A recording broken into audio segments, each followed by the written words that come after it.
Oke, kali ini kita akan ngebahas episode sesuatu yang seru nih gitu. Kalau kita sudah membeli sneakers, pertanyaan yang paling dasar tuh teman-teman suka tanya, gimana sih cara bedain asli sama palsu? Nah, ini dia poin-poin yang paling penting buat teman-teman kita.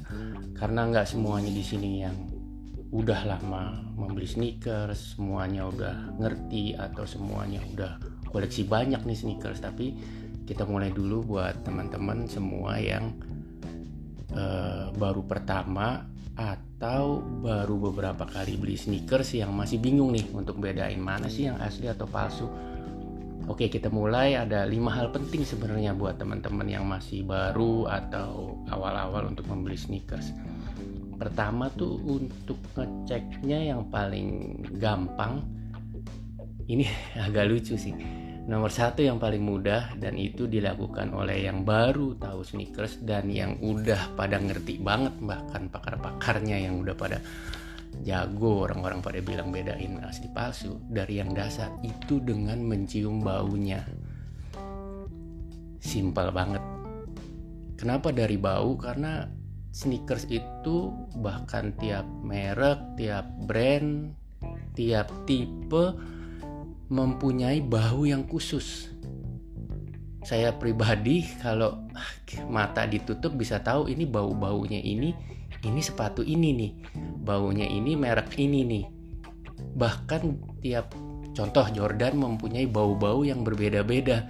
Itu dia kadang semakin kita sering mencium bau sepatu itu, semakin kita masuk ke memori dasar yang wah ini nih baunya sepatu ini nih.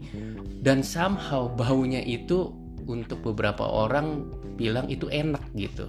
Kenapa enak? Nggak kayak yang sepatu yang palsu, yang bau lemnya kayak aneh, baunya itu menusuk hidung, baunya mungkin karena lem ya. Jadi yang paling penting dari bau itu dasar dari lem dan cara pembuatan material mereka gitu. Itu yang membedakan asli sama palsu. Gampang sekali ngebedainnya untuk yang masih awal-awal ataupun yang sudah lama dengan membeli sneakers. Dari baunya udah kelihatan banget. Baunya itu cenderung nggak menusuk hidung dan lebih nyaman gitu kalau untuk dicium.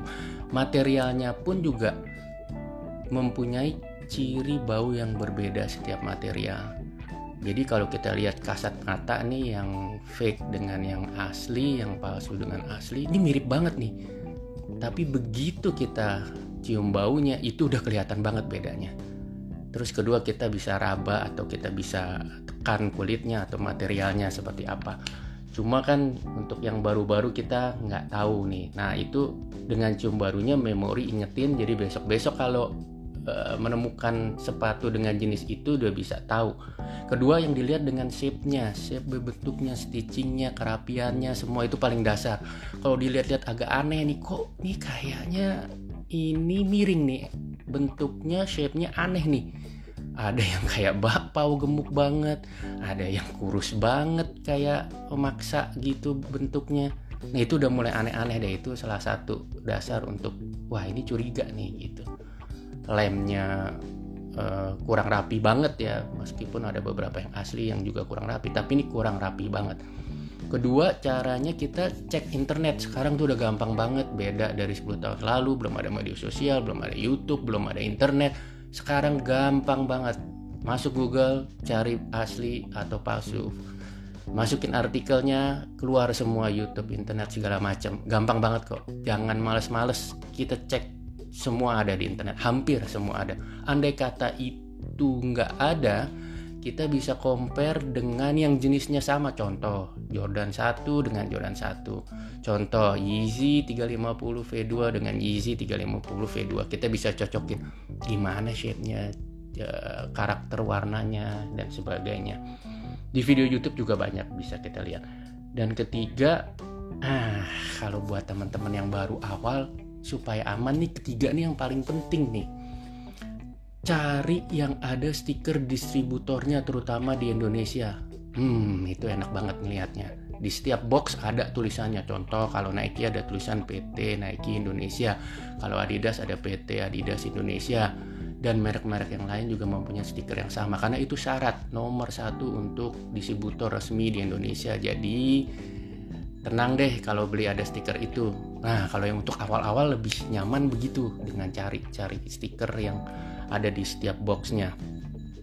Keempat, yang paling penting juga, jangan malu bertanya sama siapapun, tanya sama teman, tanya sama staf toko atau yang dianggap lebih dipercaya atau siapapun itu. Dan biasakan untuk membeli online untuk berhati-hati, untuk yang membedakan asli sama palsu susah.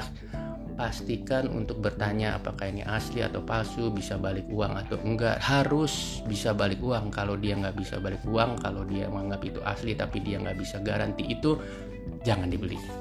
Dan yang terakhir adalah ini paling sering banget ditanya, menentukan asli sama palsu tuh bukan dari made in. Itu dia yang salah banget, yang mungkin banyak teman-teman yang masih baru mulai atau sering dibohongi sama ya penjual palsu atau teman-teman yang kurang ngerti. Ada yang bilang made in ini nggak bagus nih, made in ini palsu, made in yang ini asli. Jadi kalau made in Vietnam asli misalnya, made in China palsu. Enggak begitu juga gitu. Made in itu mau di mana aja, kalau dia asli ya asli. Dia asli dibuat sama distributor yang resmi dengan pemegang merek yang resmi, mau di made in manapun dia mempunyai standar yang pasti, standar yang sama mau dibuat dimanapun juga.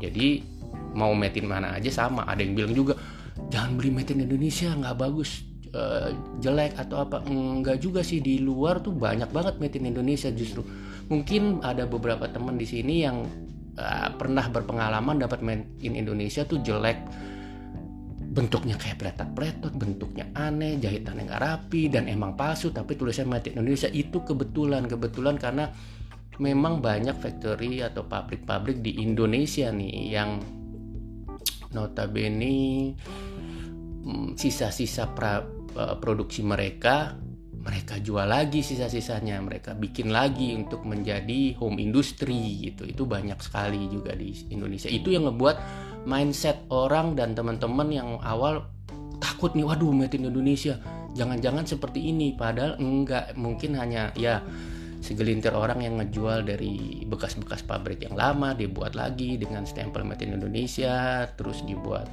ya home industry lah sebutannya. Ya itu memang jatuhnya palsu. Tapi kalau kita mengikuti prosedur 1-4 tadi menuju ke 5, kayaknya aman deh.